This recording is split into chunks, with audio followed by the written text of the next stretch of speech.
நோட்டிஃபிகேஷனாக வரும். உங்களுடைய முகம் எண்ணெய் பசையாக இருக்குது அப்படின்னா ஒரு சுத்தமான பவுலில் 1 ஸ்பூன் முல்தானி மெட்டி, 1 ஸ்பூன் சந்தனம், கொஞ்சமாக பசும்பால் ஆகியவற்றை சேர்ந்து கலந்து கொள்ளணும். இந்த கலவையில் சருமத்தில் அப்ளை செய்து ஒரு 20 மினிட்ஸ் அப்படியே விட்டுட்டு நல்லா ஒரு கோல்டு வாட்டரில் நீங்கள் கழுவணும். இந்த மாதிரி வாரத்திற்கு 2 முறை செய்தாவே உங்களுடைய எண்ணெய் பசை நீங்கி சருமம் பளபளக்கும். தினமுமே நம்ம சாப்பாடு செய்வோம். அப்போ அந்த அரிசி கழுவோம் இல்லையா, அந்த தண்ணீரில் நீங்கள் தினமும் முகம் கழுவிட்டு வரணும். இந்த மாதிரி செஞ்சுட்டு வந்தீங்க அப்படின்னா முகத்தில் உள்ள அழுக்குகள் மட்டும் நீக்காமல் உள்ளிருக்கும் எண்ணெய் மற்றும் கரும்புள்ளிகளையும் அகற்றும். வெளிர்காயை ரவுண்டாக கட் பண்ணி அதை உங்கள் கண்களில் மேலே சிறிது நேரம் வச்சுருக்கணும். அப்போ நீங்கள் அமைதியாக உட்கார்ந்துருக்கணும்.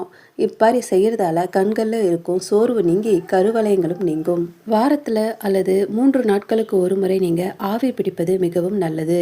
இவ்வாறு செய்வதனால சரும செல்களுக்கு புத்துயிர் கிடைக்கும். நீங்கள்